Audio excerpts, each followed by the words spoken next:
Hi, this is Marlene with Miami Ghost Chronicles, and I want to welcome you to another episode of Stories of the Supernatural. Wherever you find us, whether it's a video on YouTube or on your favorite podcast platform, please like and subscribe to us so that you can get notification of when a new show is released. You can also find us on major social media platforms where I give you a heads up about upcoming shows and which date and time they will be aired. If you go to MiamiGhostChronicles.com, you can find links to the shows, MP3 files which you can download, or links to your favorite platform like iTunes, Spreaker, SoundCloud, and all other major sources. You can find information for upcoming and past talk show appearances as well as new book projects at MarlenePardo.com. You can also purchase books and merchandise there, and you can visit my author page on Amazon at Marlene Pardo Pellicer. Due to popular demand, I'm narrating my True Believer stories that I've collected throughout the years in a new series called Supernatural Storytime. You can find links at supernaturalstorytime.com. If you are into classic horror, ghost, and adventure stories, I narrate some of those at Nightshade Diary, and you can find links at nightshadediary.com. If you would like to read noteworthy news about the paranormal world, true crime, conspiracy stories, and anything that is just plain weird, you can visit the Stranger Than Fiction Stories tab at MiamiGhostChronicles.com. I do want to thank you all for being part of my audience, and I think you are all welcome. Hi everybody, this is Marlene with Miami Ghost Chronicles, Stories of the Supernatural. How is everybody doing today? Good, I hope. I am doing very well. All is good here in sunny South Florida. And as you know, what can I say? It's 2019, a lot of interesting things going on. And as per your request from you guys, you are all interested in finding out about paranormal news. And because sometimes, I look at some of this information just to see what's coming, in other words, not to exist in my little echo chamber. And I run across some stuff that is like, what is this? And one of the ones I ran, it's kind of like, it's not funny. It's kind of a little bit tragic.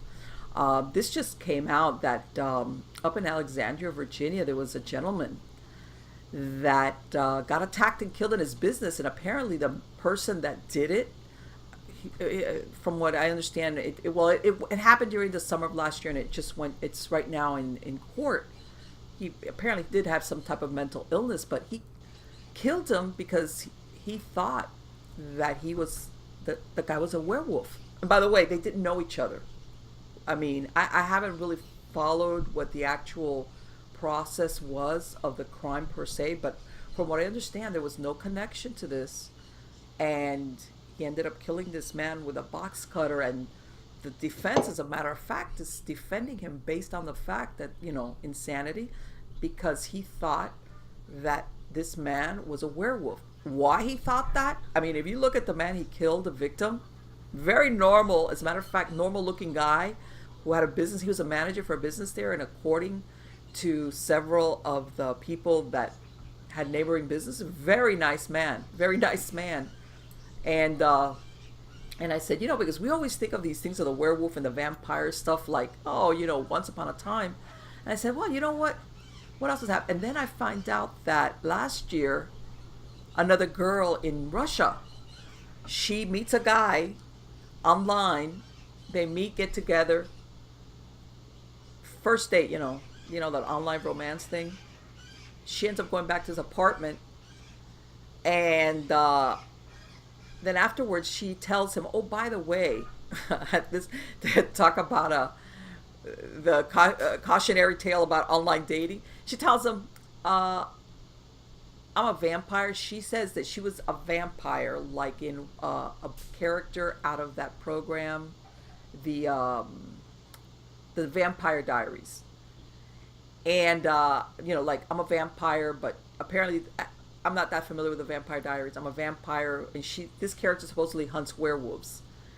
It turns out this guy, I guess he realized, man, I really don't have anything in common with this girl. I think he tells her, look, I don't believe in the supernatural, and I think you should go home. I think he was trying to be nice, like, whatever, who knows. He goes to take a shower. Big mistake. She, she goes into the kitchen, grabs a knife, tries to stab him when he's coming out of the shower. He wrestles the knife. She had another backup, ends up stabbing him in the chest. He runs off to, yeah, I guess he lived in an apartment building, runs to the neighbors, and they call the police, and, you know, didn't let, you know, the neighbors helped out holding her back, and she identified, this is another person that somewhere upstairs, things like, in short, you know, connection there, was very, very pretty girl, 22 years old. She identified herself as a vampire werewolf killer, a character, and that she thought that he was a werewolf. And that's why she stabbed him. She ended up getting 2.5 years in prison and had to pay the equivalent in Russian money and, you know, in American dollars of $5,000. The poor guy lost his job and he's in therapy. I bet he's not into online dating anymore. I had to mention those two things because you know what?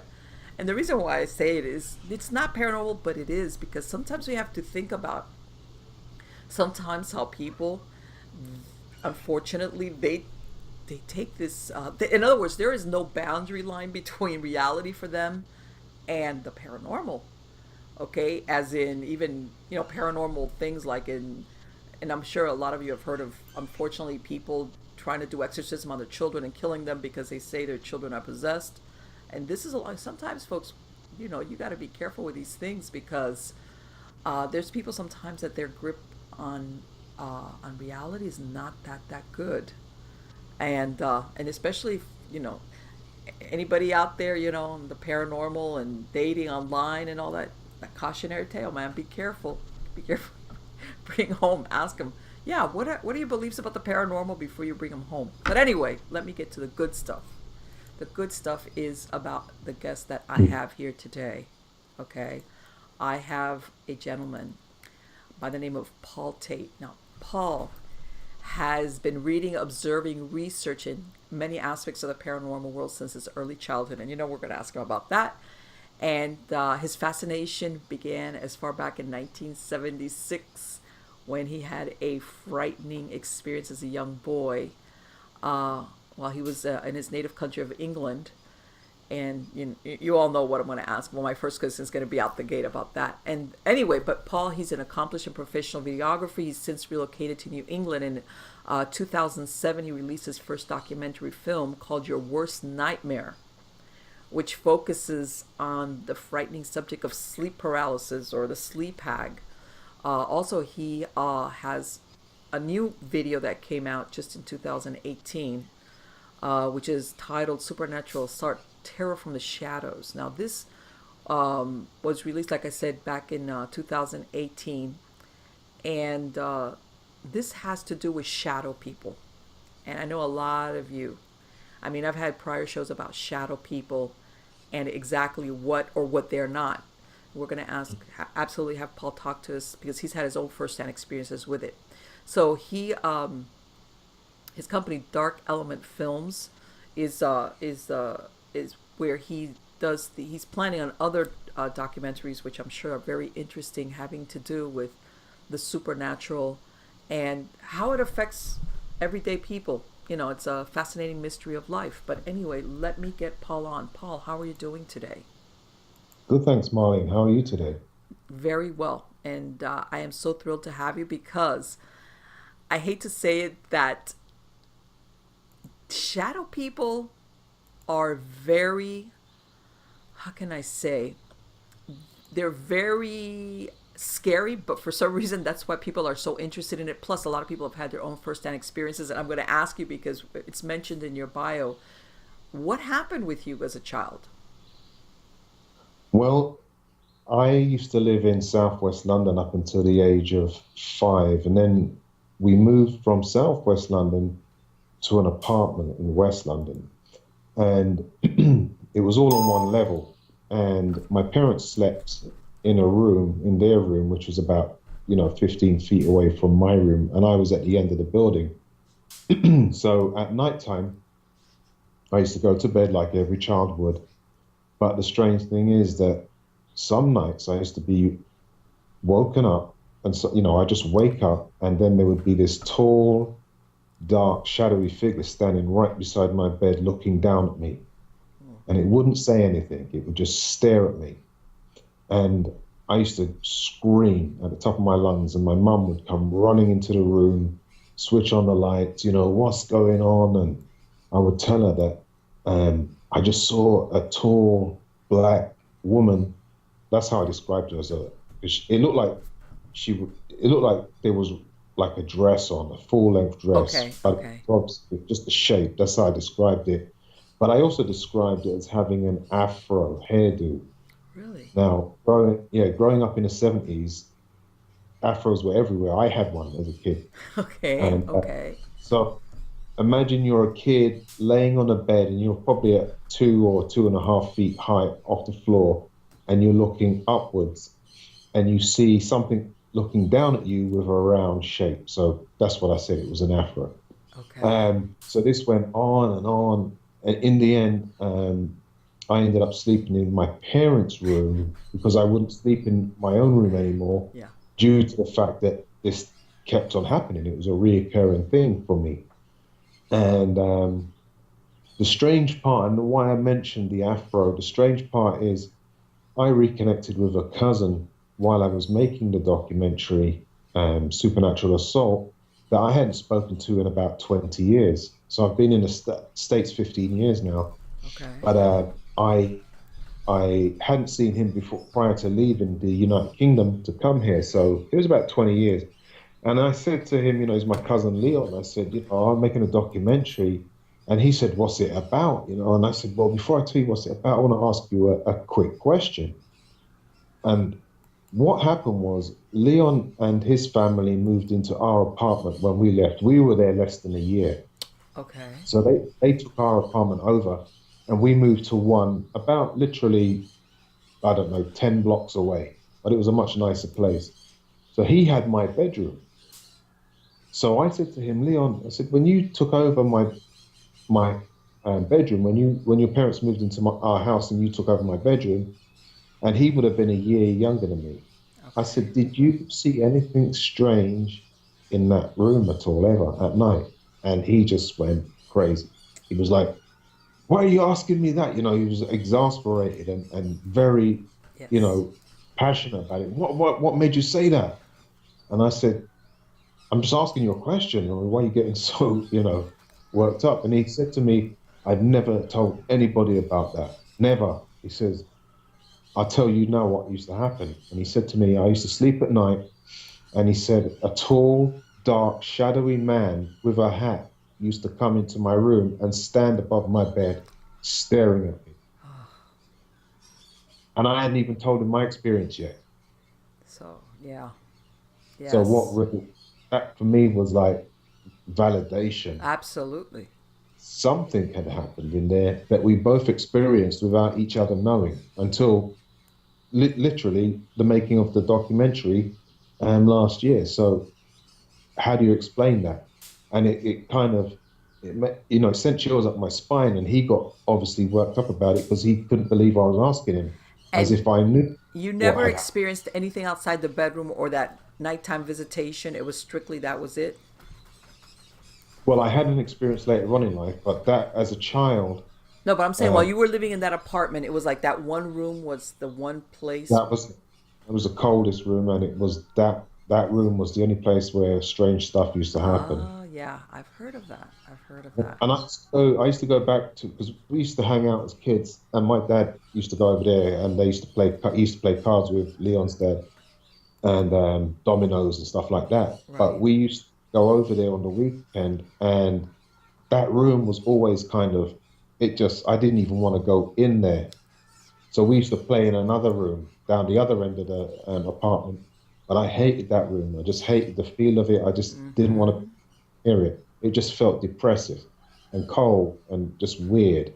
Yeah, And yeah. that's what I felt as a child, and that was my experience there. And But was it an was it an old apartment building, or did you know any history at all about? I mean, I know as a child yeah, you don't know about those um, things, but it was built up during or after World War II. It was built okay. up, but during World War II, the houses that were along that road were all blown to pieces by the Okay. German. You could actually see photographs on the internet of that Okay. road, Askew Road, Shepherd's Bush, West London, W12. That's the zip code or Okay. post. And you can see the bombed out houses down there.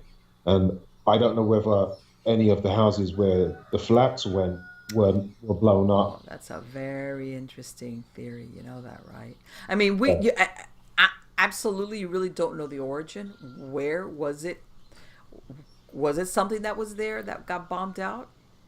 Was, who knows? Yeah, there were houses there. I don't know, but what I do know is that that left such an impression on me that to this day, I'm 49 now, but to this day, I won't go to sleep at night with my face showing. I have to cover my head. It can be, 90 degrees summer day, and then hot nights.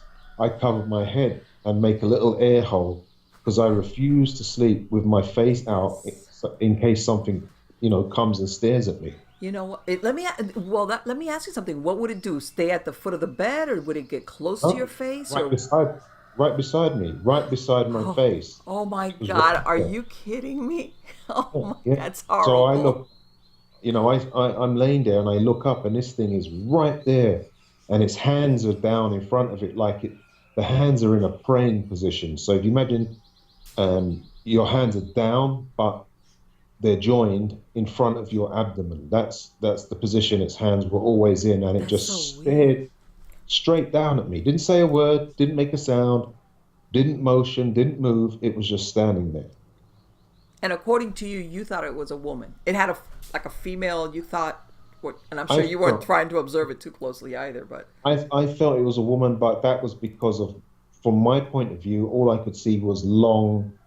It looked like a long robe or a long outfit. I can't even describe what it was. wow, Yeah, so I figured a man would wear trousers or pants, right. and I just saw it and I figured it was just a woman with an Right, because I afro. mean, I've heard of Shadow Man or Hat Man, and I've heard that some of them Yeah, have a hat, some are hooded, like, with a hooded or monk kind of appearance. I mean, there's yeah. different versions of it. But when But my cousin Theon described it, he described it as a tall, dark, shadowy man wearing a hat. And I described it as a tall, dark, shadowy woman with an afro. So we had two different interpretations it's, of what yeah, it but was. it's It was similar. that is such a horrible experience, and I say to people, this is when something affects you so profoundly that you just, like you just said, so many years, and now you're an adult, Yeah, and you still, that thing affected you so deeply yeah, that just on the off chance you ever run into another one. Let me tell you something. yeah. It's incredible that you actually made a documentary about this. You know that, right? Most people I, would have said, "Forget it." well, it kind of it embedded in me an interest in this. I didn't pursue this as a child. Oh, As a child, I love to talk about ghost stories, and right. I used to go to the video shops. Then we had these little VHS stores back then. You could rent, Mm-hmm. and the one I used to go to was a tiny little store. You walk in the door, and it was like 30, not even 30 feet across. It was like 20 feet across by 20 feet deep, Okay. and they had all of the latest horror films and ghost films in Right. there. They always got a good selection. But the couple that owned it, it was a great little store. If there's anyone listening from England, it was on Ormiston Grove in Shepherd's Bush. Okay. Um, the store was owned by this couple. They're really nice people, and they were into the paranormal. So when I used to go in there on a Friday, when I got my pocket money, I used to get 50p or a pound a week. I used to go and spend it all on these videos. We used to get into these conversations. So I would go into the video store at like 5 o'clock, and I wouldn't leave till like 6 or 6:30 because we had all these conversations every Friday about the paranormal. So it was an interest I had as a kid growing up, and then it kind of faded a bit, and then Mm-hmm. it came back to me in the late '80s when I had my next encounter. And what happened? Well, in the late '80s I used to work up at Scotland Yard, Okay.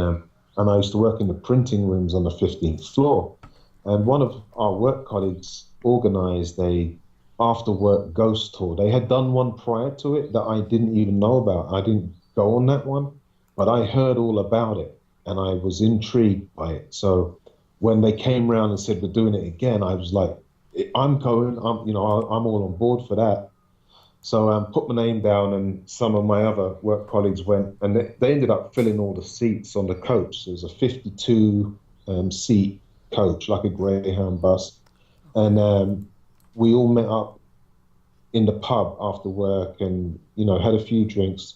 Not enough to get us drunk, just a couple of drinks. Yeah. That was it. We got on the coach, and we went off to the first place, which was a haunted pub, and another pub, right?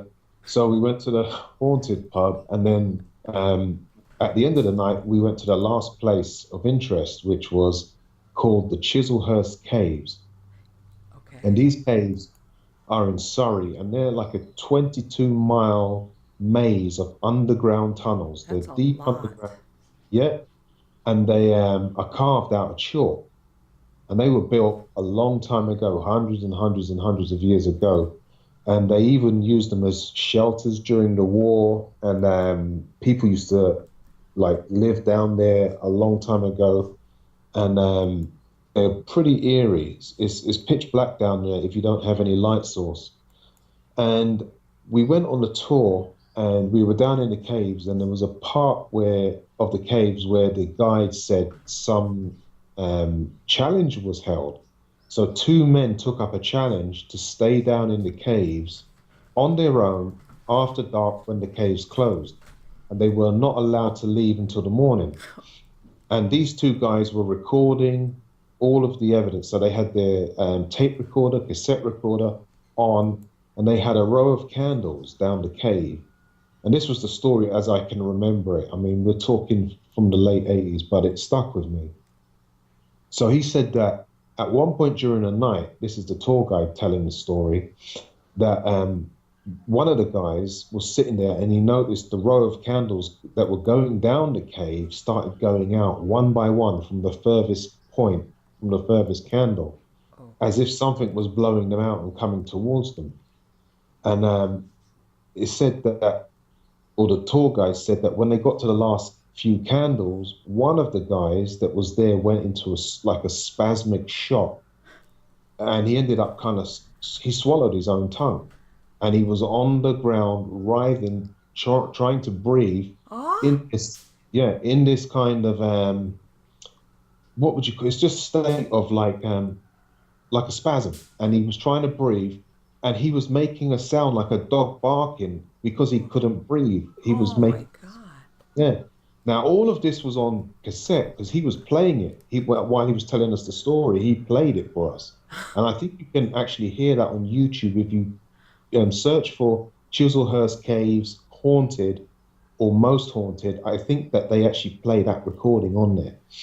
And anyway, they got the guys out in the end, and they never won the challenge. Obviously, they didn't didn't stay down there. Oh. But he started telling us about how dark it is down here without light source.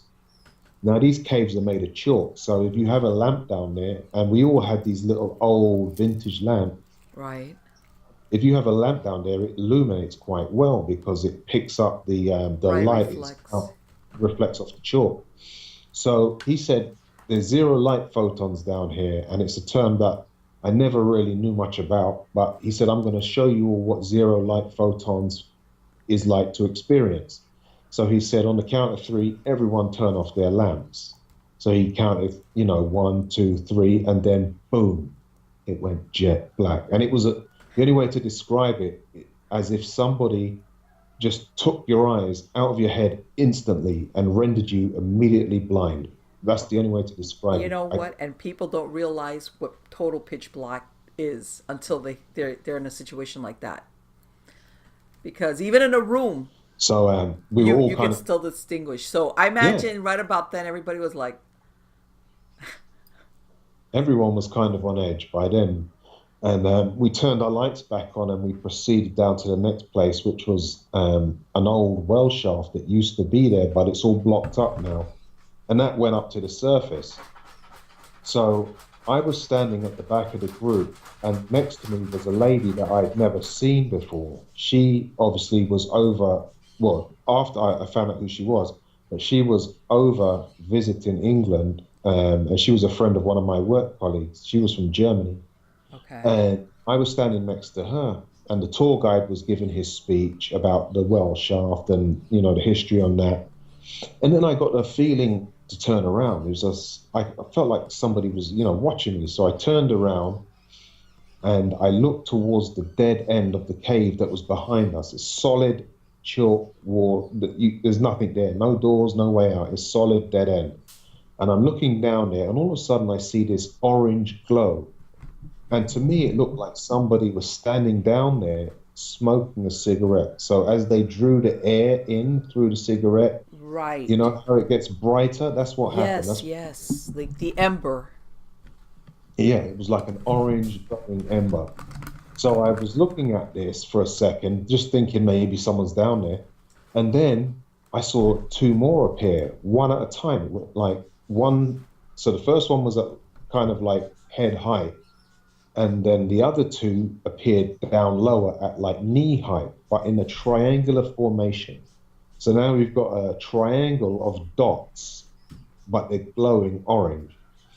And then I said to the German lady, what do you think of that? What do you think they are?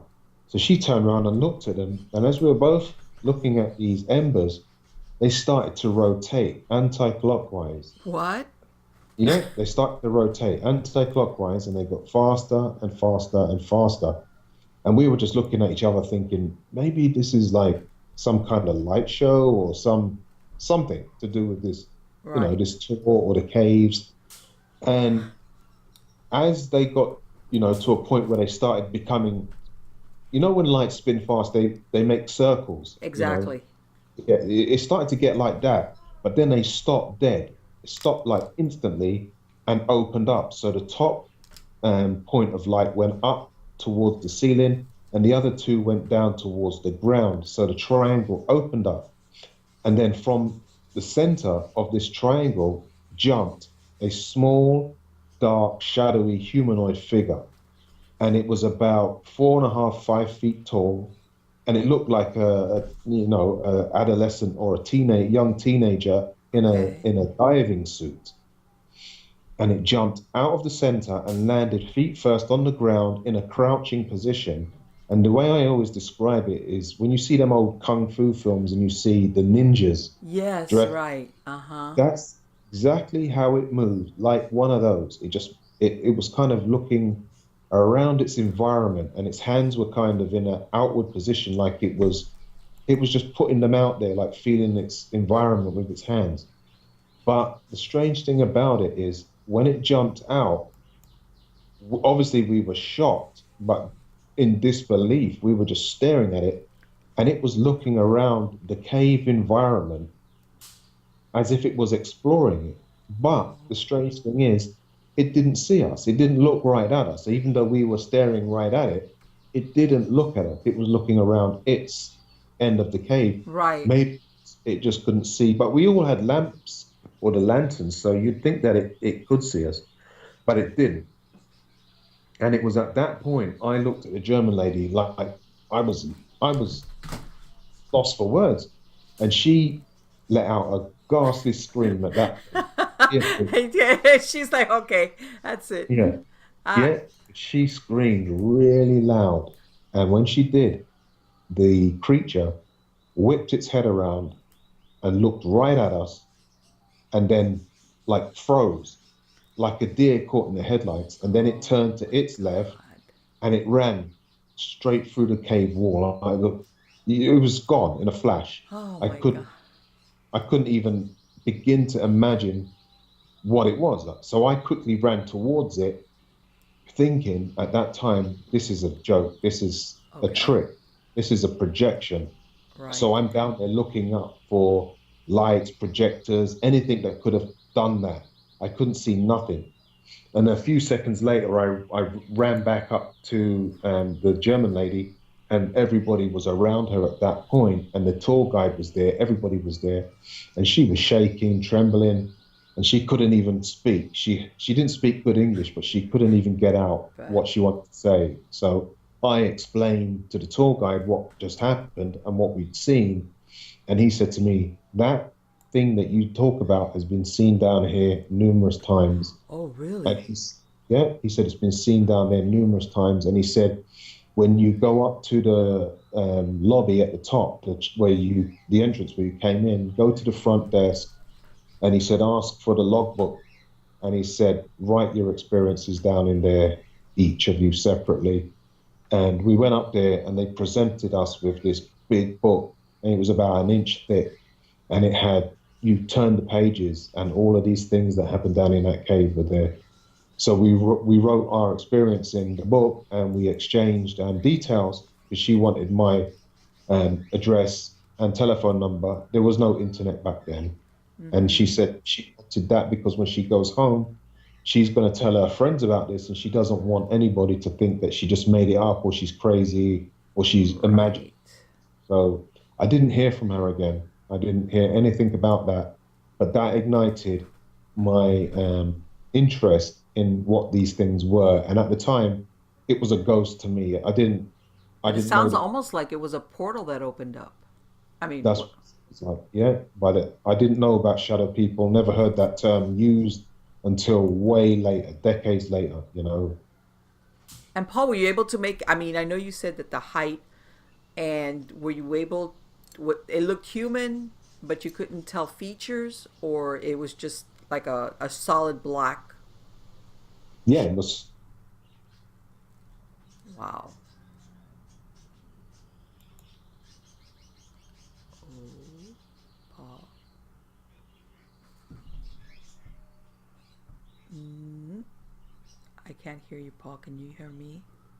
Oh, I hope I haven't lost him. I hope I haven't lost him. Very cat-like. It moved very, Okay, very. okay. All right, that's good. Don't worry about it.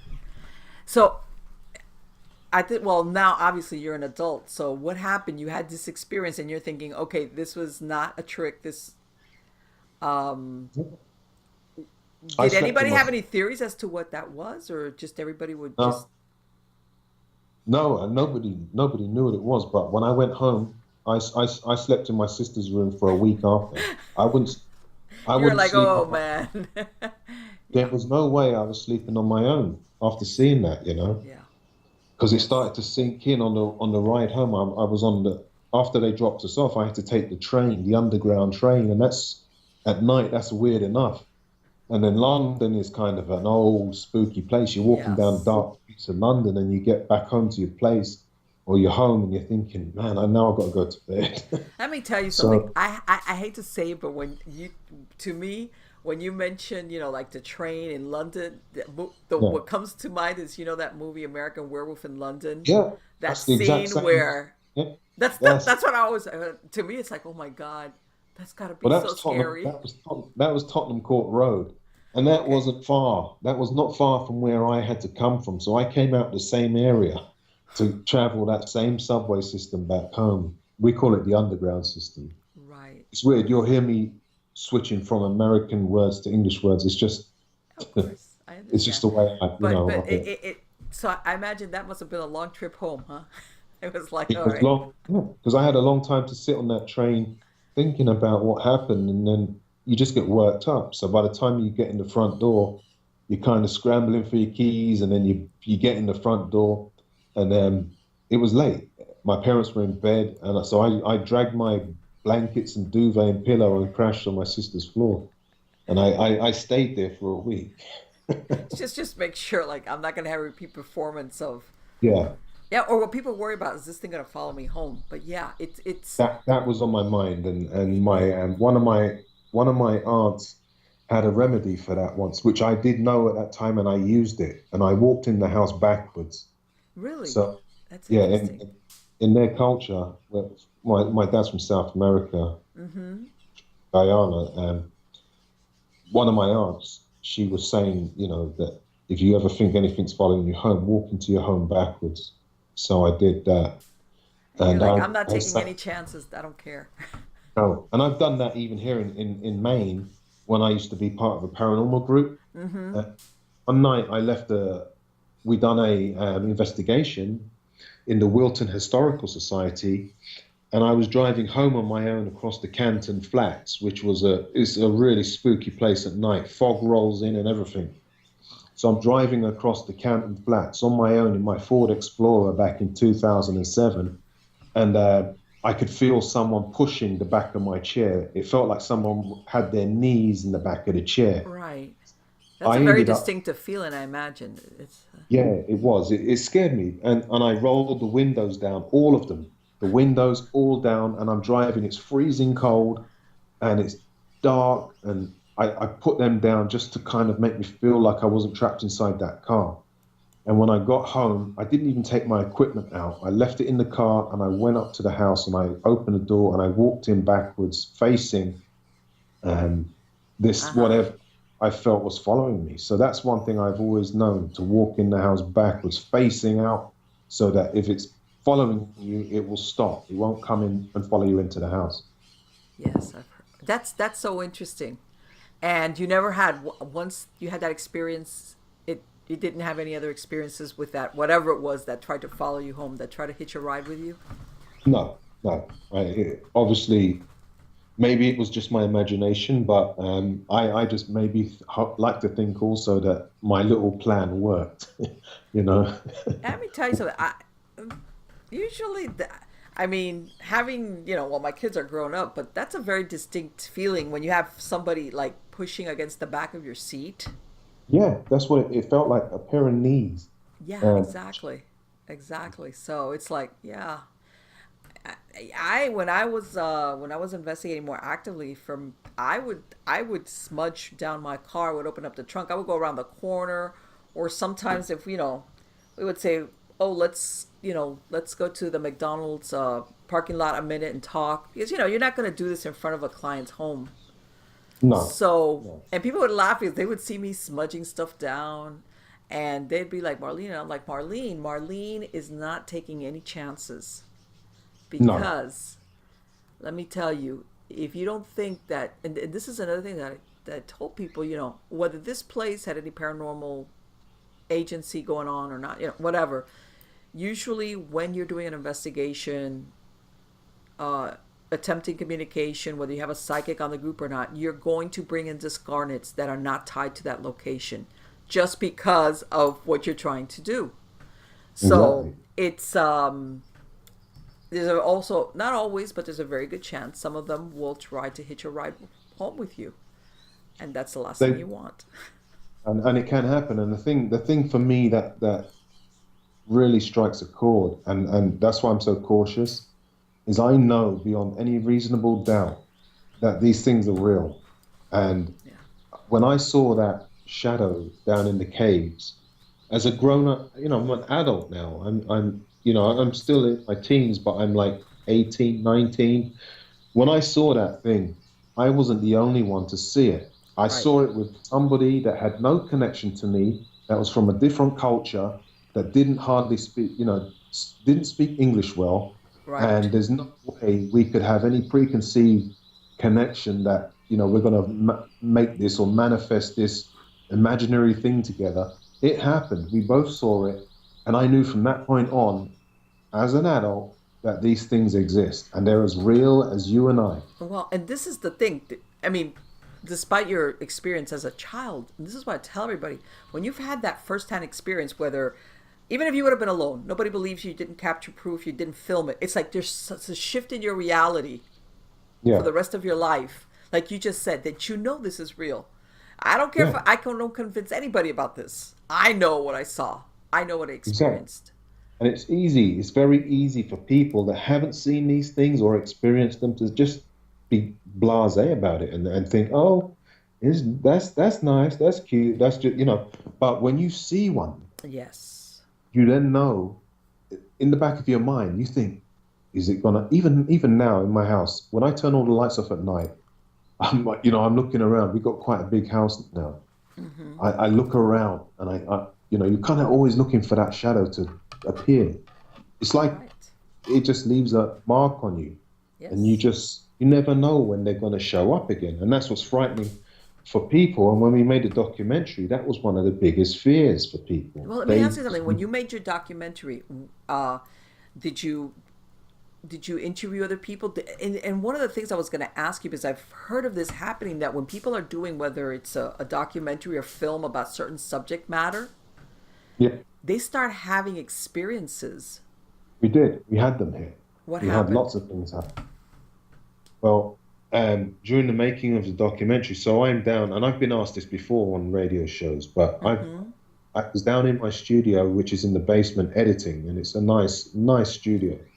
And so I'm sitting there, and I was working till like, 12, 1 o'clock at night, editing this thing up. And I'm sitting there, and I'm on my own, and then all of a sudden, out the corner of my eye, I see black flashes going past my French doors, just flash, flash each way. And it kept on happening. And every night I was down there, this kept on happening. Mm-hmm. So that would be always the point at night where I shut the computer down and go to bed. Okay. I don't want to be down there. It just chills up my Mm-hmm. spine. But then two things happened. We have a little storage cupboard down there in the basement. And one day we went down there. My wife tried to open it. She couldn't. I went to open it. I couldn't. It was locked from the inside. Wow. That door has a lock on the inside, and it was locked. So I ended up getting the door open. And then another night I went down there, and it was about 8:30. I've actually got video of this I can send you. I Okay. went down there, and we have this desk down in the basement, and it was glass on the top. And I went down there, and there was glass everywhere. It was almost like a car windshield had exploded. Now nobody was down there, but Okay. it looks like almost like little crystals, and it blows up like that. And Wow. all this glass was all over the floor in 1,000 pieces. So I'm standing there thinking, who broke the glass? And as I'm Uh-huh. thinking that, I hear this noise, click, click, tick, tick. And then I look down at the ground, and the glass is moving across the floor. And I'm looking at it thinking, what the heck is that? So I had my phone in my hand. I put the video on, I videotaped all of this glass, and it was just jumping. It was almost like popcorn popping. It was popping everywhere and jumping and spinning, and bits and pieces flying everywhere, all over the floor. And so I videotaped that. I've got it on my phone still. And I went to the manufacturer. Well, I bought that from Office Max, and I went back to them, and this is dangerous. What happened here? What could cause the table to? They said we never had that happen before. And then I went online, and I found people who have had glass explode on them, but not not to that extent. It was everywhere. I filled a whole shop vac twice, sucking the glass. Wow. So Yeah, that really like totally disintegrated then. into a million pieces. That's the only way to describe it. It was a million pieces. It was everywhere. We're still finding bits of it to this What day. were you working on specifically when that happened? Do you remember?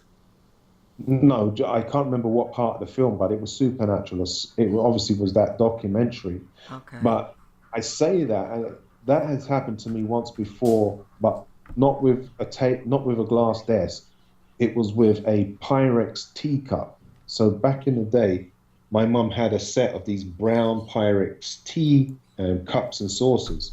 Okay. And we were sitting in the kitchen. I was about 14 at the time, and my cousin Linda was sitting there. So she was about 6 years older than me. So she would have been 20. And my mum, we were sitting at this, we had like one of those country farm tables in our kitchen. I Mm-hmm. was sitting at it, and we were just talking about stuff. And all of a sudden, Linda's teacup started vibrating. It was sitting there vibrating on the spot, and you could see the tea inside rippling, and the cup was making a sound as it was vibrating, and it got faster and faster, the vibration, and then the teacup just exploded, and the glass hit us all. We all got hit by the glass. The tea went all over the table, and we all jumped up in shock. I can. We don't know what I, that was to say. It it could have been a almost fault in the it glass. almost sounds like either poltergeist, displaced kinetic energy, PK energy. Almost. Yeah, That's very unusual. yeah. That's the only other thing that ever happened like that in my life. But I could bring my cousin Linda and my mum, and they will both tell you the same story. We were all sitting at the table when it happened. See that, and again, the setting is very regular. This is you're just Yeah, sitting to have a cup of tea. yeah, yeah. It was very regular. But the only thing about that house was that's the house that I lived in when I saw the shadow person. But I Oh, that was way before. That was when I was 14. okay. Uh, but the three guys owned the house before we took it over, and they were investors. So they had bought the house to renovate it and flip it. Okay. And they went on a trip to Scotland. All three of them went away for the weekend. They drove up to Scotland, and their car went off the road, and they were all killed in the car crash. That's how the house went on the market. Oh, All three of them. what? Yeah. So their family put the house on the market and basically liquidated it. They sold it for nothing. It was Right, right, basically yeah. it, and when we moved in there, all their stuff like was still in there that the family didn't take. We found old record players, records, and all their clothes. Everything was still in the house, and it was in a rundown state because they hadn't finished it. But that house, that's the only weird thing about that house I can think of why anybody or anything strange would happen. You know? Right, exactly. And you know what? I'm glad you point that out because it's not necessarily that they live there because from what you're telling me that basically they invested it was an investment property. Correct. It was an Okay. investment property, yeah. And But they sometimes when you maybe these guys they were thinking, okay, this is I don't know, maybe they had done it with other properties, but you have plans, you've invested money in it. They were obviously there to make money and maybe, you know, yeah, and that like they road got that cut off at the pass. They had no chance to fulfill whatever plans they had with that. yeah, yeah, that something happened and their life obviously they went too soon. They people don't expect that to happen. Of But course not. that road was a strange road in itself. That was Thorpe Bank Road in Shepherd's Bush, West 12. And there's something strange about that road. For years, I lived down there as a kid growing up.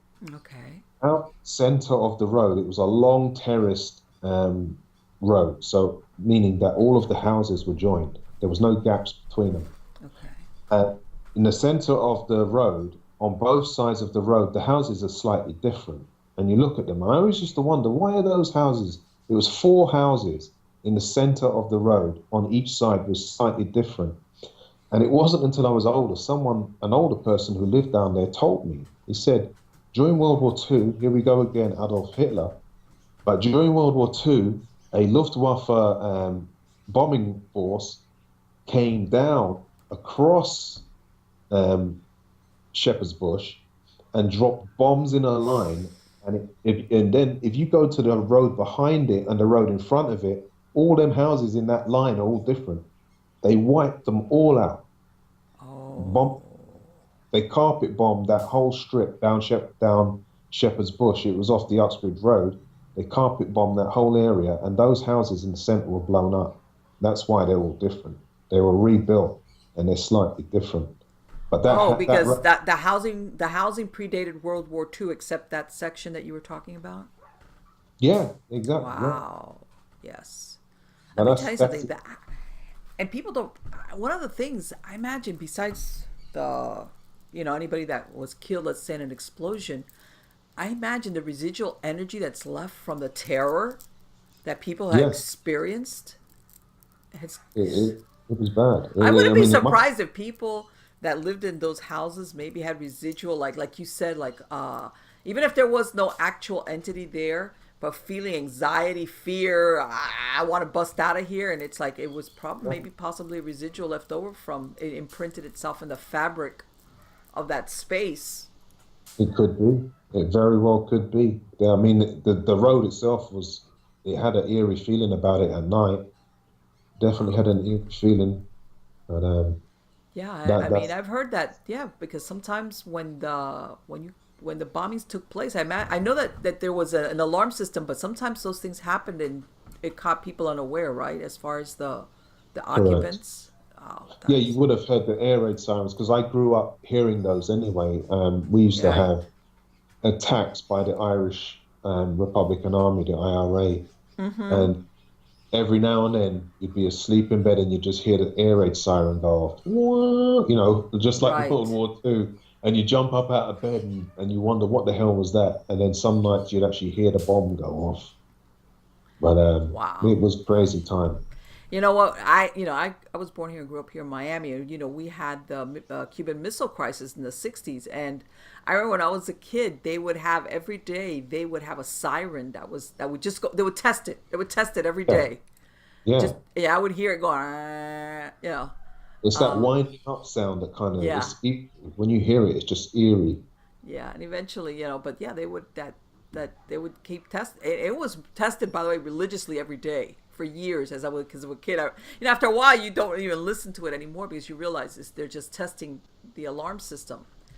Right. But yeah, it's it's it's quite an experience as far as when you start. But in your case, that it wasn't a test. That was a real thing. That was a real No. thing. And you know what? And that's another thing, Paul, because sometimes people imagine, especially when it comes to the UK and London, they always think of these old time ghosts like, Renaissance or Yeah. Elizabethan or everything. It's like, God, there's so many things that have happened there. When I say recent history, as in World War II, all these other events that have taken place there. It's like I saw a post a few weeks ago here in Maine. They said our state is like 200 and something years old, and It's I like, thought I've lived in houses older than that. You yes. know? Yeah, yeah, yeah. It's Yeah. exactly that. And from what I understand, in the UK, sometimes they would just build a new house on the foundations of maybe an older house. Yeah. Yeah. Um, so basically, you still had the effects of, from what I understand, stuff that sometimes dated back to maybe 10th, 11th, 12th century in some cases. On some type of properties, I imagine. And I imagine even after a while, people don't. Yeah, sometimes I look up a lot of the things of archaeology, and I've seen even in London proper that they'll be doing excavation for a building, and they'll discover a forgotten cemetery. Nor a bomb in Yeah, World War or a Two. It really? was very, Oh my yeah, God! very common. There's an actual website. I forget the name of the website, but it's like bombmaps.co.uk, or if you Google bomb maps, World War Two bomb maps UK, you'll come up with it, and it will show a map of all of the bombs that were dropped in London, and then all of the unexploded ordnance that they discovered afterwards. And my uncle used to work in the building trade, and it used to happen so often. It was like, any other day event for a builder. When they What? um, started excavating a site in London, they would find these old unexploded World War II bombs. And people don't understand in the States sometimes how many bombs were dropped on London City. And London, a lot of it was built on clay. A lot of their houses are the foundations below the actual natural ground is clay. So these bombs would enter one street and they would travel for like, 100, 200 yards under the ground in clay, and they would just sit there. So now you've got these bombs embedded under the houses in London all over the place. So when they clear a site and they start digging, they'd find them. And then they would call in the bomb disposal I was squads about to to ask blow. you. Those bombs were still live. They could have exploded. Of course they would. Yeah, they used to detonate them. Oh my God. It was a regular occurrence. They're still finding them now. That is hard. You're absolutely right. Nobody that's lived in a city that's been bombed would understand that. No, it was crazy. I mean, I was lucky enough and honored. I feel honored that I knew some of these people that lived through that. Yes. When I grew up as a kid in the 70s around Shepherd's Bush, a lot of the old people used to love us as kids. We used to go, hang out and talk to them, and they would tell us all the stories of what they went through during World War II and what shaped our neighborhood. Why this was, like I told you, the houses, why they looked the way they looked, and things that happened that we would never have known about because it was not recorded in a way Right. that we could get access to it. Exactly. Yeah, Exactly. And firsthand experiences, stuff like you said, that otherwise is not documented anywhere unless you hear it orally from somebody like what you described that said, I had this experience or I knew of these things. yeah, And for once that person dies, unless they happen to write a book or told somebody else, that's it. That story dies with them, or that Exactly. experience dies with them.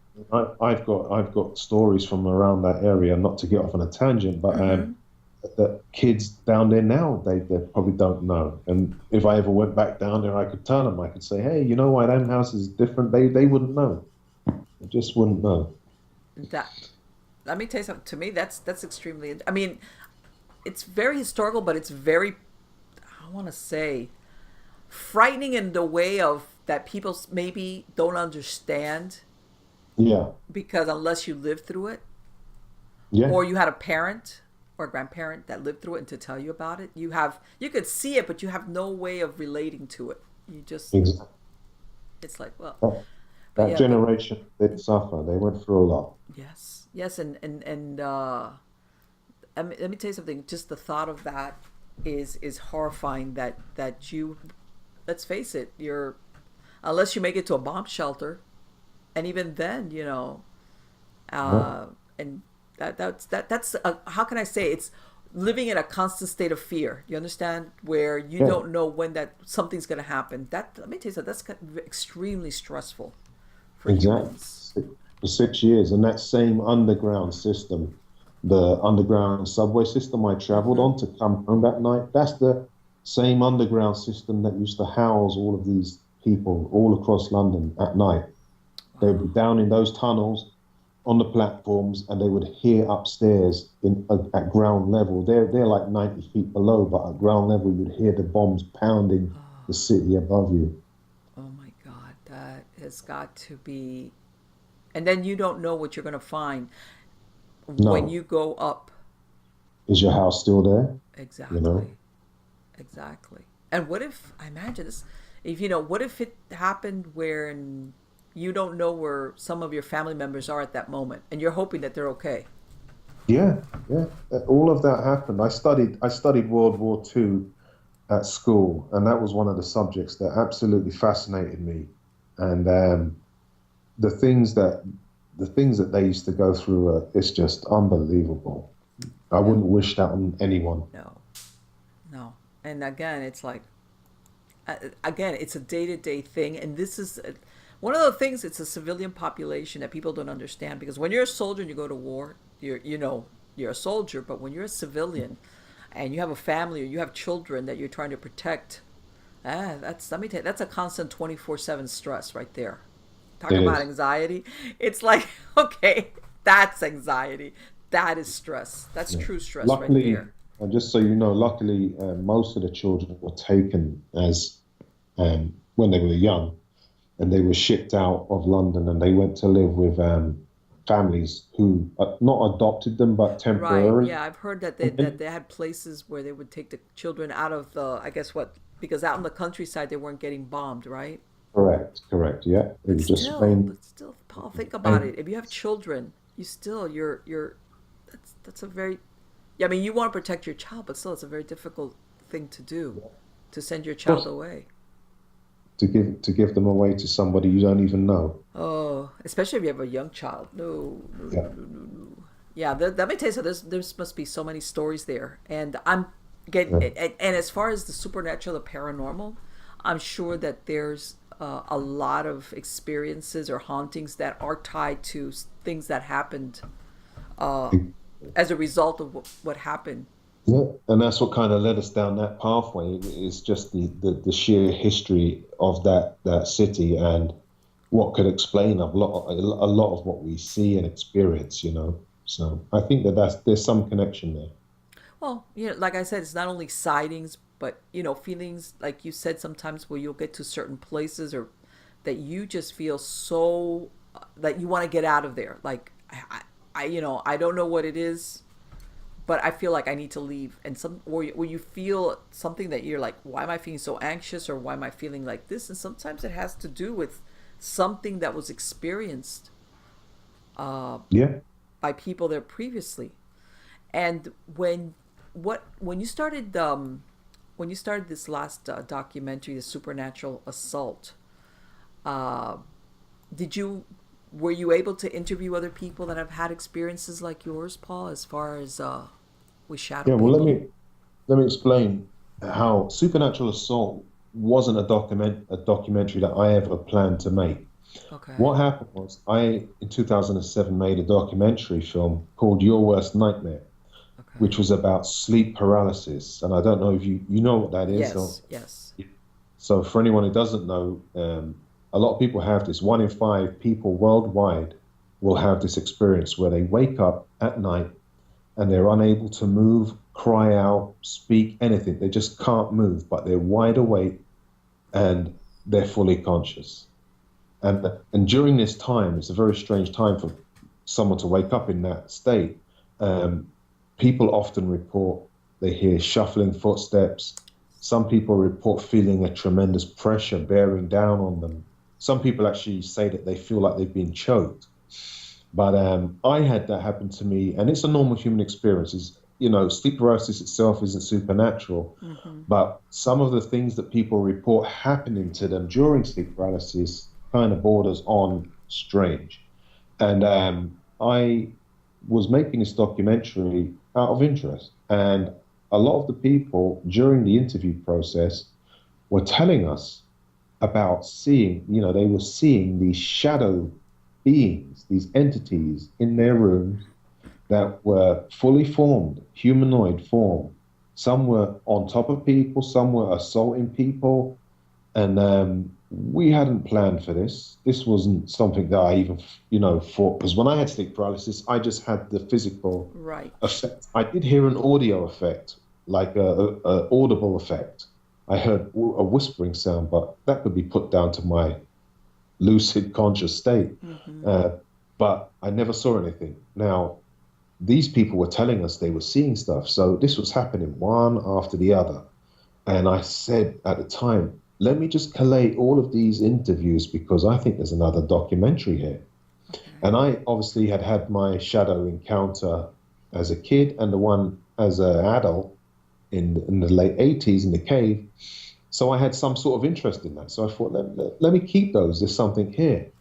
So in 2009, I started another round of interviews, and I actually put out a bulletin across the web and Facebook to find people who had seen these things, and Craigslist as well. And I started to get straight away. The first day, I got like 3 people contact me saying we've seen these things, and they were interested in talking to me. So I called them up, and one thing led to another, and they came and interviewed. So I ended up getting a whole bunch of interviews of people in that time period. And then things happened, life happened, and I never got to make the documentary, but I still had the interviews. So 2017 came along, and I decided I got to get this thing finished. Mm-hmm. It's Yeah. enough. So I started putting out feelers again, and I got more interviews. And so I've got interviews from the original 2007 mixed in with more current ones and some from 2009. And there was one interview that stood out for me in 2009, a lady called Dawn Howley. And she first encountered the shadow, well, her daughter first encountered the shadow being that ended up on their property. It apparently followed the daughter home. And then Dawn took her dog out one night to go to the bathroom before she went to bed. And she had the dog on a leash, and she was walking her around the perimeter of the property. And then she looked up onto between the trees, and there it was, a tall, dark, shadowy silhouette of a human standing right in front of her. And it walked towards her, and then when she kind of she gasped and made a sound. It done exactly what the one I saw done down in the caves. It just ran. It just went and disappeared. So that was the first encounter she had, and she was telling us about that. And then she got progressively worse in her emotional state as she was going along this interview path. And then she got to the point where she was telling us about one night she was dozing off while she was watching the news. She said she was the Rachel Maddow show. Mm-hmm. And she said she was sitting in the armchair with her arm over the back of the chair, and she dozed off in that position.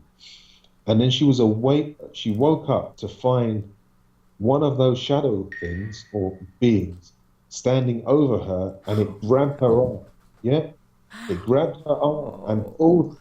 So it started pulling her over the back of this armchair, and she managed to yank her arm free from this entity, this shadow being, and she jumped up. And when she jumped up, it wasn't there; it was gone. So she started crying on the film. She was crying her eyes out. And I said, we stopped the film, and I said to her, Dawn, I said, why are you getting so upset? I said, just to let you know, we believe you, and I've seen these things myself, but why are you getting so upset? And she said to me, I I truly believe that they're trying to kill me. They're gonna kill me, she said. So I said to her, don't say that. You don't put that out there. Don't ever think that, because you don't want to bring anything weird to you. And she was kind of a very nervous type person, very nervous energy. But then anyway, she went away, and a while after that, we got a telephone call, and it was someone calling us to tell us. My wife took the call, that Dawn was found dead in her house. What? She was found dead in her house, and she died on or around her birthday. So her death date was actually marked as one day before her birthday, and she was 54 years old. And when we tried to inquire about her death, Right. all we could find out was they said it was natural causes at 54. Oh. Yeah, that's like, It was weird. It was absolutely yes. bizarre. And she died. So we dedicated the entire film to her memory. And, her story's in there. She's in there telling her story. And there's reenactments showing exactly what happened to her as far as when she was describing her story. And I've heard also some, one time I was speaking to somebody who said that same thing. It was a man that apparently he was ill. He was ill with something. And he started seeing this shadow person. Right? And it was almost like a tie-in to, I don't want to say the Grim Reaper, it wasn't, but it was, there's been instances where I've seen it connected, either harbinger of disaster or almost like when somebody's going to die, Yeah. things like that. And I mean, there's other times that people just see it and it has nothing to do with any event like that. But Yeah. Yeah. I yeah, mean, yeah, these things are, they're real. I'm not even joking. When I say this, people out there listening to this podcast, these things are real. And I can't prove they exist because obviously you have to capture one, yes, or be able to capture it on film. And you're never prepared for them. of They course just not. come and come. But science cannot prove they don't exist. And people often have asked me, they laugh about it, and I say, why are you laughing? I mean, it's just ignorant. Don't laugh at stuff you can't explain just because you're embarrassed about your Well, inability to explain it. for some people, and this is the thing, once they have that experience, though, there's no, like I say, once you have the knowing, you can't unknow it. No, you Okay, can't and unsee what you've seen. exactly, and I think some people, they don't even have the open mind because they're really, truly, terribly afraid of having their Yeah, reality, um, like if I laugh or make fun of it or discount it, absolutely, it's not going to happen to me. no. Well, it could.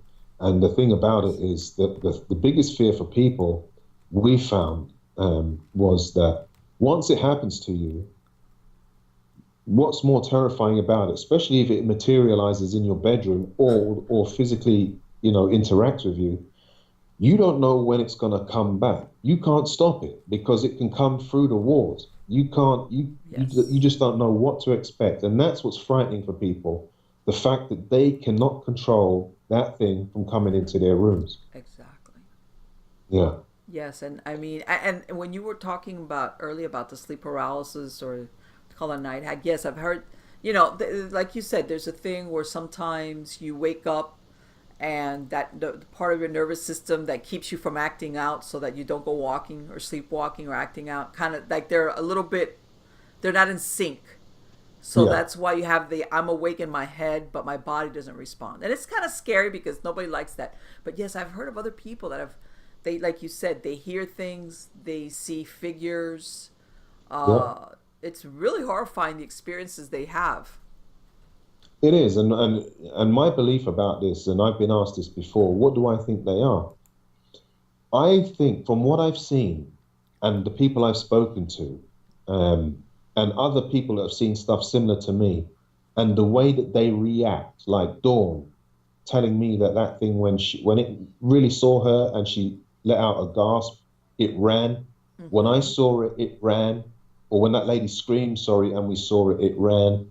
And there's another story. I'll quickly tell it Yes, of because it course. ties into this. A lady called Polly Gear, she's a paranormal investigator down south. And I'm going to send you this picture Okay. so you can use it. Um, she done an investigation in a prison and she contacted me around 2007, 2008.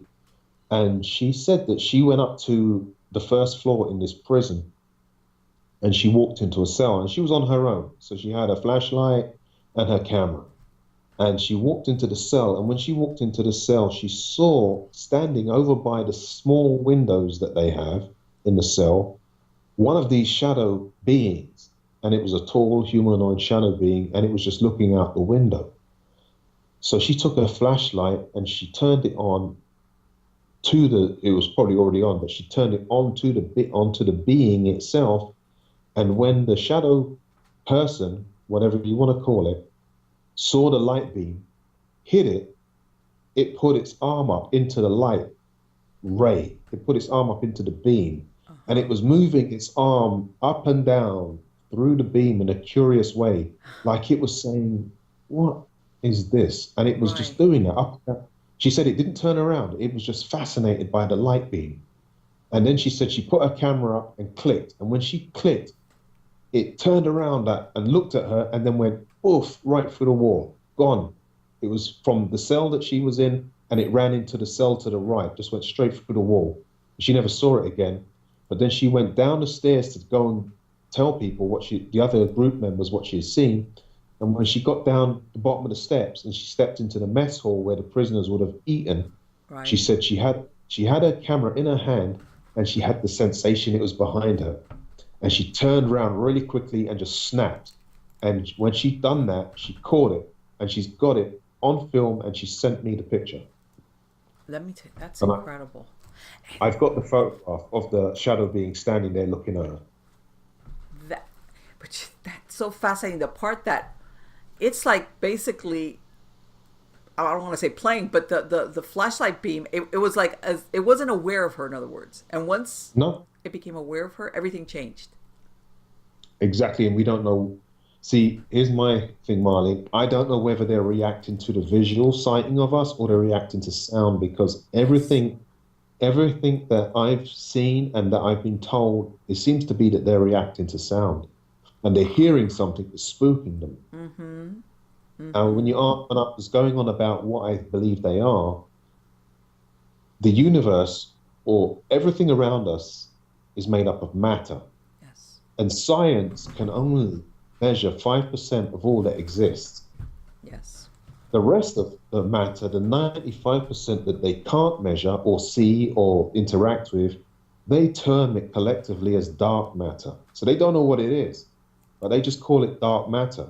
But we do know it's there, but we can't measure it and what's in Exactly. it. So if everything that we can perceive, see, smell, touch, taste, hear, and experience in this reality exists in the 5% that we can measure, what the hell could possibly exist in the Let 95% me that we tell you can't? something very that's see that's when the edges of reality become very misty and they fall off into the never never. Yes, Yes, what is out there? What of course. And you know they're I mean, but and that's the thing a lot of people they want their reality. They're afraid of confronting the possibility of what's out there beyond what our five senses usually see. correct. A lot of people just shut down. They can't Oh yeah. take it. But I believe that these shadow beings are another form of life. I believe that these shadow beings are intelligent. I Yes. believe that they are able to, out of free will, move. They're not like a programmed ghost or, Mm-hmm. a recurring thing that just appears on Right. like November the 14th every 50 years. Mm-hmm. These things, are intelligent and they're like, I believe they have life.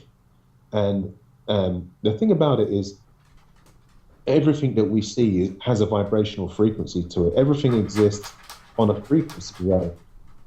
What if these shadow people are actually a life form that exists just beyond our five sense reality on an alternate vibrational Yes. frequency range? Yeah. And then something happens momentarily, some weird And we thing merge, happens. or something dissolves, or Our worlds collide, yeah. and we see them visually and they hear us. Yes.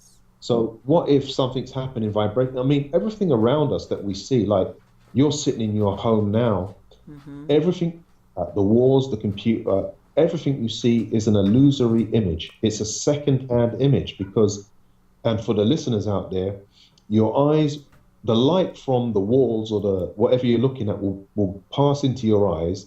And then when they hit the back of your eyes, that image is then converted into a electrical impulse. It's no longer a visual reflective image. It's an electrical impulse that travels, through your brain, through miles of neurological pathways in complete darkness. There's no light inside your brain. And then at the back of your brain, those impulses form your brain based on your belief, your perception, and everything that you've learned as reality. It stitches together and reproduces an image, a secondary image, to give you a representation of the external world, what is out in your room. And somewhere in that image, the electrical image, there could be a disruption. There could be something that happens that allows you to momentarily pick up on a frequency range that you normally wouldn't see. And it allows you We can glimpse only into, capture a certain, as far as the refraction and the color prisms, there's only so much that our eyes actually yeah, capture. 400 to 700. Yeah. You know about the electromagnetic spectrum from gamma rays to radio waves. We're right in the middle of that. And this is a huge expanse of waves that we can, electromagnetic waves that we can measure. In the center of that is the visible light spectrum, which is 400 to 700 nanometers. And that's all we can perceive. Right. Well, I mean, we're practically blind out there. We can only, was it 0.034 or 35% of all that exists that we can measure? That's all we can see. We can't see nothing. So Right, if something exactly. Just because we don't see it doesn't mean it's not there. Exactly. So, I mean, even a bee, a bumblebee flying around, will have a different perception of our world than we have because it can pick up on the UV that we can't see. There are creatures like some certain reptiles that can pick up on the infrared, the IR range. Yes. We can't see. So we can have a different, perspective or experience if Absolutely. something triggers in our minds to cause us to be able to pick up on those frequency ranges. Right. It's almost like parallel realities that exist. And then, of course, then we can go into, parallel dimensions, or, are they really parallel, or, do they exist separately? But then every once in a while, like in Ghostbusters, you cross the streams and something happens where there's Yes. a rift. Yeah. It sounds, that experience that you had in those caves, Paul, what you saw, that sounds like a portal that was opening. Yeah. And you know what? If I go back to England, I might go back and visit those caves, and I'm going to that exact same spot to see, Let me tell you. just refresh my mind and see what, because it was a long time ago. I'd love to see it all again. I do believe. You know what? When you have that experience, just remind yourself of those words, because right then and there, you're probably going to be thinking, "Who told me that Yeah, I I know. wanted to have this experience again?" Yeah, but you were very lucky to have it, and Yeah, that is one of those once in a lifetime experiences. yes, Because sometimes people see things, but you actually saw what sounded like a portal opening between our plane, whatever it is you want to call it, our dimension, and yeah, something else that popped through. exactly. And I'm glad I had it because at least I know now there's more to oh, reality than absolutely, we know. absolutely. Well, Paul, I want to thank you so, so much for spending this time with me. It has been absolutely wonderful. I am going to have a link to your website on the credits of the show, but for my podcast listeners, what is the website where they can find you at? Yeah, if you go to www.darkelementfilms with an S, Mm-hmm. films.com. Dark Element Films, you can read all about supernatural assault, read all about another aspect of it that ties into it that about the Jinn that we didn't really cover. Oh, And yes.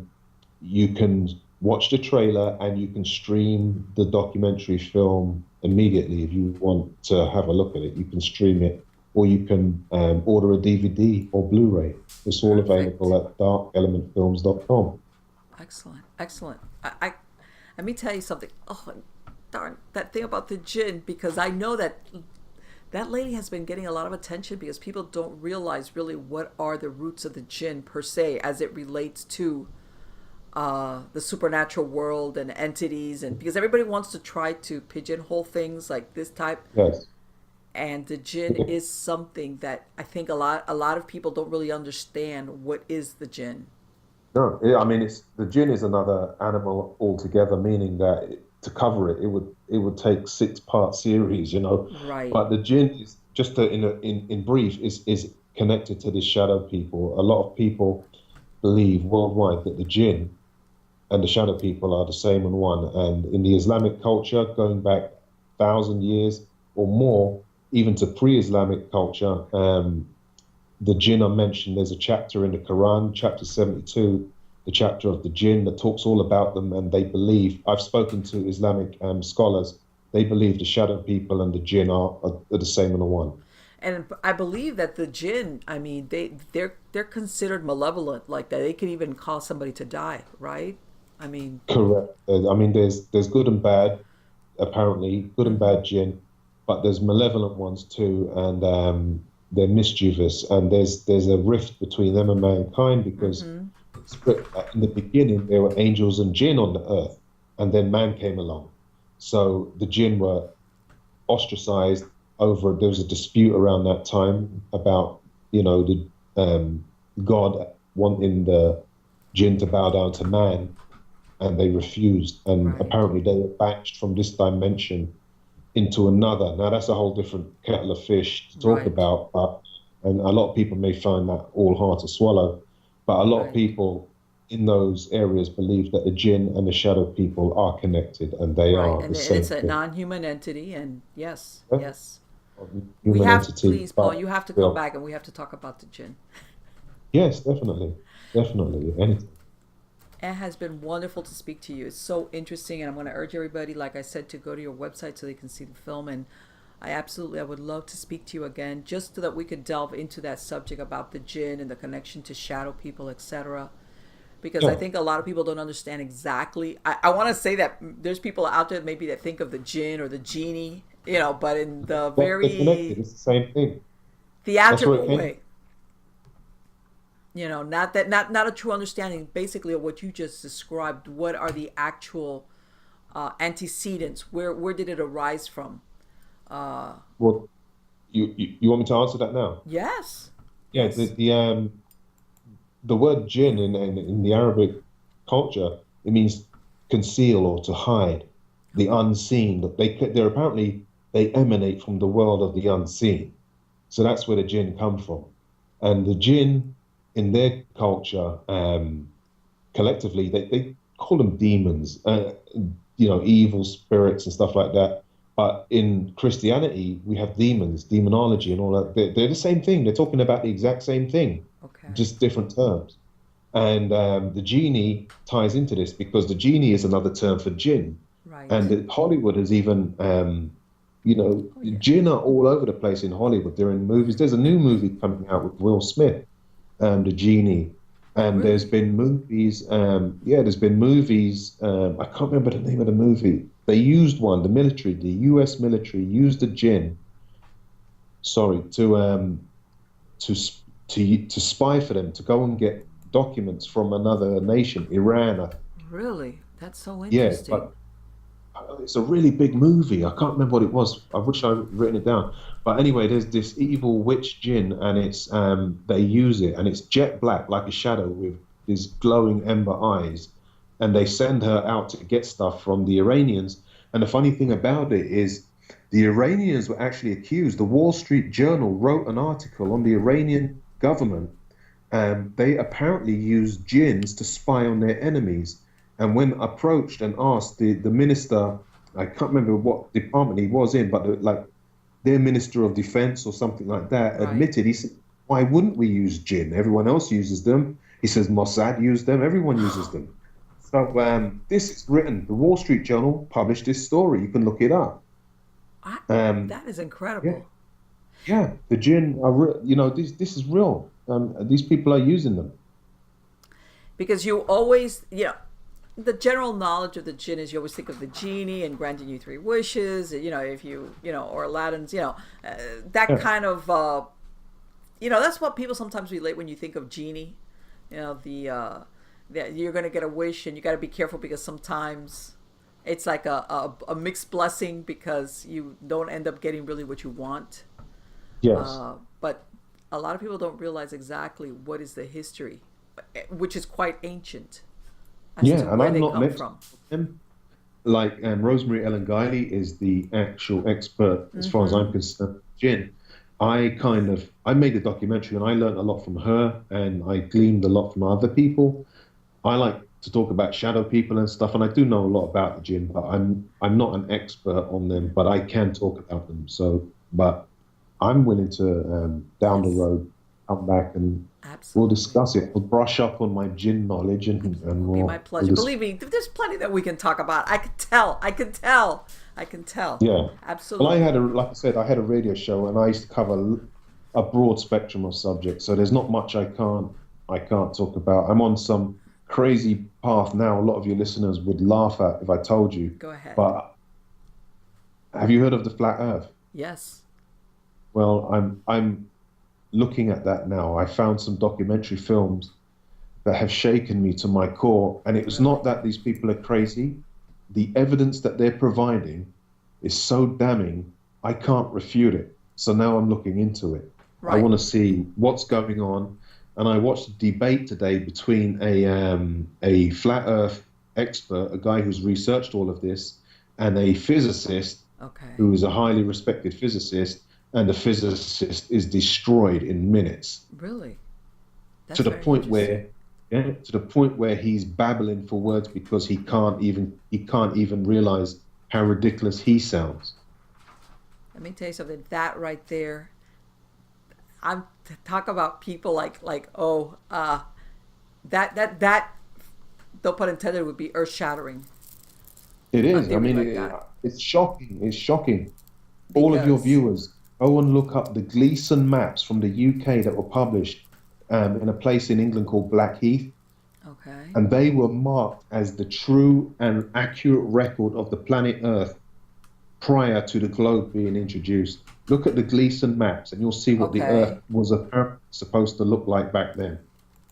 And that same map is funny, is used cross-culturally. The Chinese have it, the Mayans had it. Everybody had that same map, the Gleason map. And Gleason, when it was created, that map came from ancient records. So there are maps predating the Gleason map that actually look the same as the Gleason map, and that's what the Earth looks like. And right, one quick story, what before I yes, go, that will give you a little breadcrumb to follow. There was a flight that left the Philippines, and it had on board a pregnant lady. And the flight during the flight, her waters broke, and she was going to give birth to this child.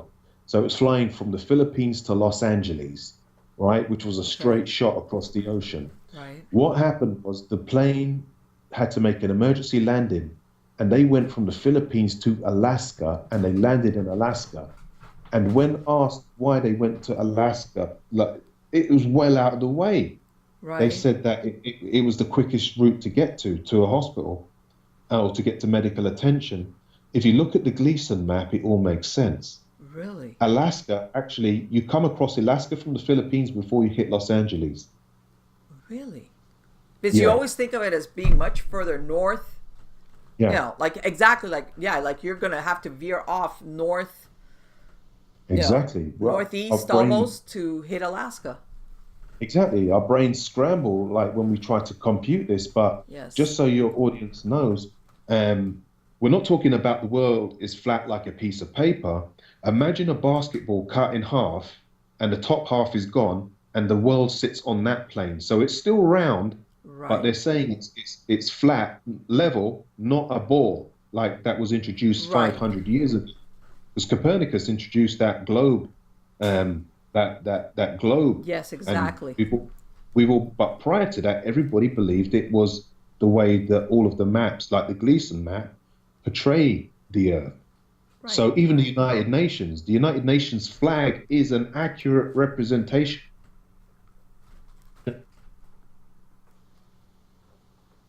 Oh, did I lose him? and that is something to think about. Why are they putting that in our face? That is So very I, interesting. yeah, I'm on this like journey, just looking at it. I'm not going to say I can prove it or I Mm-hmm. believe it once, and but there's enough information there to realize that there's something wrong. Yes, that's very interesting. I wasn't Yeah, aware. I wasn't aware of what that Gleason map. I had no idea whatsoever about that. yeah, Uh, and again, I think there's sometimes a lot of tie-ins between ancient civilizations that supposedly had no connection or that they didn't have any way, and they still have the same information.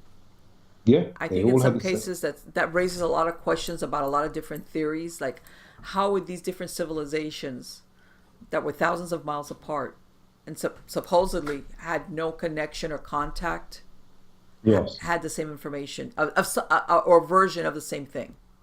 yeah. They had it because we are not new. This, I No. mean, a lot of people believe we're a successor. We're in another cycle of the human race. There Mm-hmm. apparently have been people here before, or races or civilizations, way more advanced than us, and you can tell by the architecture that exists on our planet to this day that there has been someone here prior to us that knew more about things than we do. Yes, yes. And Yeah, I think that, well, and I think a lot of discoveries are also being made now with satellite camera photography, things that are being yeah. now seen that before you just couldn't see it. They're discovering No, a lot of things now, anomalies on the surface of the Earth yeah, yeah. that There's a they can't lot. explain, So, whether it's buildings or pyramids or things that over time they've basically they you couldn't see it, but that there's something underneath the ground there. yeah, there's a lot, and I'll send you some video links. They're documentaries that caught my eye that made me get sort of more interested in this. I'll Okay. send you some documentaries that Yes. will absolutely shake you to your core. I would love to see them. Please send them to me. I'll send them to you tonight. Fantastic. Again, thank you so much, Paul. You have been absolutely wonderful. And I want to wish you the best of luck on any new projects that you've got there. Thank you. I'll keep I you know we updated. talked a little bit earlier before we start recording how life gets in the way and we're all busy, but uh, yes, yes, it sounds like there's material there somehow or other. I get that feeling that there's stuff that you've got cooking there. Oh yeah, and I'm thinking of exploring this idea I just spoke about, and if it is, it may turn into a film of my own. Perfect. But the thing is, it's dangerous because YouTube are now flagging all the flat Earth videos. When you go What? to what they're flagging them as dangerous content. Are you serious? I had not Yeah, heard that. Oh, I what? come across one today, and I went to click on it, and it says this video could be inappropriate or dangerous or harmful. Do you wish to proceed? And I said, sure, I do. And what they're doing is they're censoring this. There's I can't. What? I'm sorry, but what is dangerous? That I don't. that I just. You know what? I'm going. To me, I mean, I'm not going to even go there because that's a whole nother show. But I just don't understand that. I believe that. You know what? Free expression of ideas. Some things you could disagree. Some you could go, that person's a lunatic. Whatever. well, But Marley, who it's not cares? about that. From what I No. found out, what they're trying to do is If you go to these videos, they have received millions, 3, 4, 5 million. There's one guy who released a video yesterday. He's got 18 million You followers. know what? I was about to say that they Yeah, wouldn't have done it unless it was getting a lot of attention. You're absolutely right. exactly. You're absolutely right. When you've got presidents talking about this, like Yes. Obama, Google or not Google, YouTube, Obama flat Earth. He Okay. mentioned this 10, 15 times about flat Earth, trying to convince people the Earth was round, and you say it's not flat. Why would a president stoop so low as to entertain these Right. people if they're really, truly Unless crackpots? there was something there in the mix. Yeah, Yeah. exactly. Yeah. Yeah. Exactly. Absolutely. So There's think about that, and I'll send you some stuff. yes. Absolutely. Paul, thank you. Take care. You too. It's been a pleasure. Likewise. Thanks. Bye. Bye bye.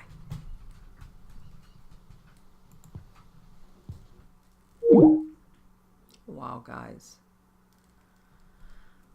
What a great talk. But I'm telling you, you know what? This well, let's start with the with his childhood experiences. And it was really funny because before we recorded, I mean, I knew from his bio that he had had an experience as a child. And I told him, you know what, you're very brave. There's a lot of people that once they would have had that experience, especially as a child, they would never, ever, ever go near, much less do a documentary or anything having to do with shadow people or anything along those lines. I said, but then the other half, and you know what he talked about, that even now to this day, so many years later, he still sleeps with his face covered because he never wants the possibility that if he ever gets another visitation, I mean, my imagination was an overdrive. It wasn't only seeing a shadow person, but this thing, whatever it was basically had its face close to you. That poor kid, as a child, I mean, I feel for him. I know he's an adult there, but no wonder he just like said to his parents, guess what? This is my room now. That's incredible. But I have heard of that. Whether it's a shadow, because I have heard of ghosts and apparitions that initially look like shadow people. Okay, because I'm going to use a shadow person as a terminology for a non-human entity. But I have heard that sometimes there are ghosts, apparitions, which are human origin, in other words, that initially might appear as shadow people. Either because they don't have enough energy to basically be seen, just that all you see is an outline. And then I've heard of people saying initially when they had sightings of this ghost, they first see it as a solid black mass, and then later on they start seeing more details, and then they're able to describe it. And then there's other people that's, of course we have the shadow man, tall. There's the hat man, which is a version of it, which is, I've heard it with cowboy hat, I've heard it with a top hat, I've heard it with a hat, I even heard of it with a bowler hat. Then there's the ones that are like a hooded monk kind of thing, or Grim Reaper.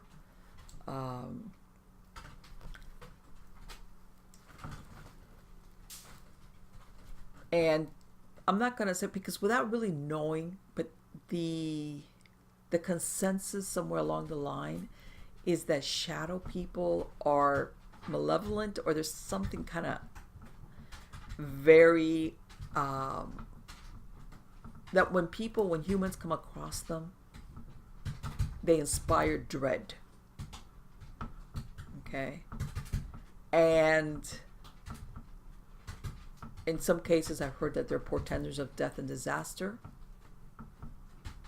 In other words, where people have never seen them before, and then once they have a sighting of them more than once, there's either a death in the family, a disaster, or sometimes like what he was describing in his documentary, which I urge everybody to see it, where this lady actually pretends your own death. Okay, and as a matter of fact, there's a lot of sometimes myths from different cultures and countries all over the world that even if you see a shadow person or if you see certain things, you know how they have the banshee, which is like if you hear the banshee, like in Ireland, it's supposed to be a portender. Like, you know, you would have, let's say, certain families that would have their own personal banshee, and that if you heard like in other words, if you hear it, it would portend the death of a family member. And in some cases, if you saw it, then it was portending your death. I mean, there's different variations of this type of phenomena. But no, shadow people is usually, they come across as not being really a good thing. Like, in other words, seeing a shadow person, unless it happens to be an entity that just can, for some reason, cannot materialize fully, and it's really funny because, yeah, there's shadow people, which is like I said, they're tall and I've heard of entities where they're not really shadow, but they're seen as very black, swirling mist or fog that sometimes are attached to malevolent hauntings, possibly demonic, non-human, or just very dark hauntings, that this is part of what's seen by the people involved. But that's almost like a different kind of thing from the shadow people type of experience. And what we was talking about, the sleep paralysis, and I've had it, not that often, thank God, and it's a very disquieting feeling when you're awake and you can't make your body move because you want to make your body move. But there's people that experience this very, very common, you know, like it's common for them. And on top of it, then they start hearing and seeing things. Almost like they feel like they're being haunted or victimized by this entity, but only under these circumstances. There are people that describe being choked, something sitting on their chest. I mean, very, very traumatic and horrific, for lack of a better word. So, I mean, there's a lot of things. Anyway, I'm hoping, I would love to bring back Paul and talk about the Jinn, because again, that's another entity. You know, this is that's an entity that's very ancient. But I think sometimes we get, like I say, the Hollywood version, you know, like either cartoons. I remember when I was growing up, they had the Shazam, you know, or Aladdin, or very almost like, you know, rub the lamp and the genie comes out and grants you 3 wishes, or basically, or in gratitude for letting them out. I've also heard certain versions where, you know, that kind of, but that's it. But none of it really alludes to what he was describing about the real origins of the genies.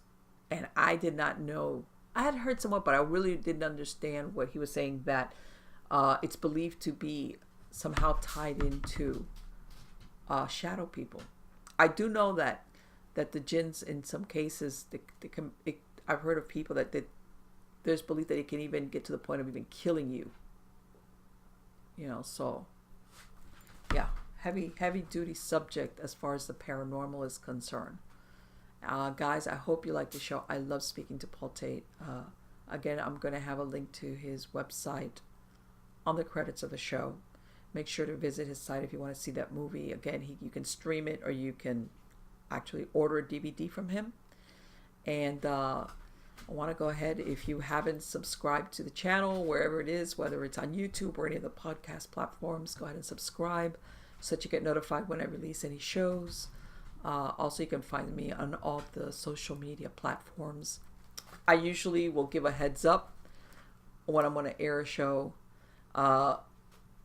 things that are happening, giveaways. You know, sometimes I give away some of my books, sometimes I give away merchandise, you know, stuff like that. And again, if you've seen some of the slides, but for those of you listening to the podcast, you know, I have like the true ghost stories from my True Believers on Supernatural Storytime. I mean, I've been getting stories, people sending me stories since the late 90s. And like, I was always one of these people, never thinking that that was going to be, but I always kept them. I always kept these emails, thinking, oh, you know, this is so interesting. And some of the stories that I say, you know, some of them don't have a resolution.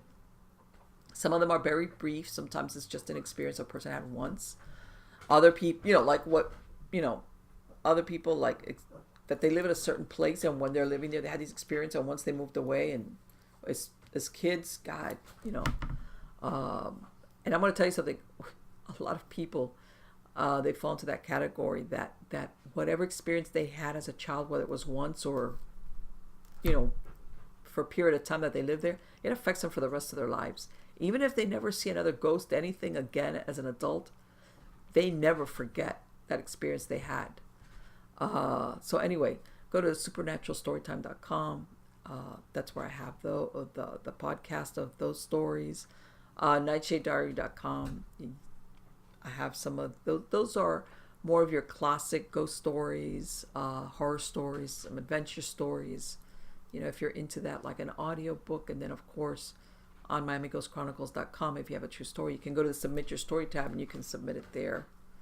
And guys, again, I welcome your comments, any suggestions for subject matter or guests that you would like me to have on.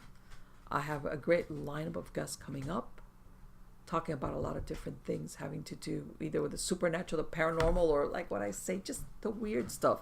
Like what I mentioned at the beginning, you know, those news stories that people say, well, it's not paranormal. It is, because it's like, you know, a werewolf. I mean, and this is the thing. I one time I did a show, I want to say it's almost like 2 years now, about werewolves. You know, and it was like a tie-in between sadist killers, but back, let's say, like in the 15 or 1600s, when, you know, there was a big belief in the supernatural and witchcraft and in the power of the devil. When people were basically killing, you know, serial killers, and they were caught, a lot of these people were claiming that they were werewolves or vampires. And back then they believed it, or that was a belief against them. In other words, you could not be a normal human being. There had to be something wrong with you. You know, you were under the power of the devil, etc., to have committed these atrocities. And back then it wasn't like, ha ha ha. No, it was like, we believe it. You know, and of course, most of these times these people were like executed horrifically. Not only because of the crimes they committed, but because they were thought to be under the power of the devil. Some of them, and then when you look at it, you say, okay, well, that was 500 years ago. And even though these people are mentally disturbed, you see things like this, and it's like, yeah, it's 500-year difference. But it still plays such a large part in our psyche that you have people that